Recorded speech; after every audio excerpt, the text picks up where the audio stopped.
Welcome to the GPS map camera tutorial. Today, we'll learn how to use the file name feature to create custom file names for your photos and videos. Open the GPS map camera app. Tap on the file name icon at the top of the screen. You'll now see the file name settings page. At the top, you can view your current file name format. Below that, you'll find several options. You can type your own custom name to personalize the file name. And yes, you can even drag the layers up or down to arrange the order as you like. You can also turn on or off any of the available options based on your needs. This way, your saved photos and videos will include all the important details you want, making them easier to find and organize later. Once you're done with the settings, go back and capture a photo or video.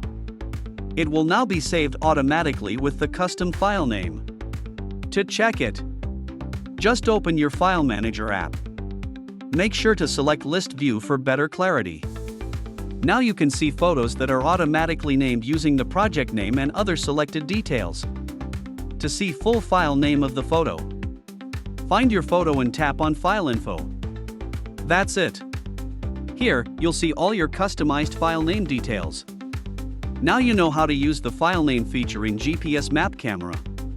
Try it today to create custom file names with India's #1 trusted app.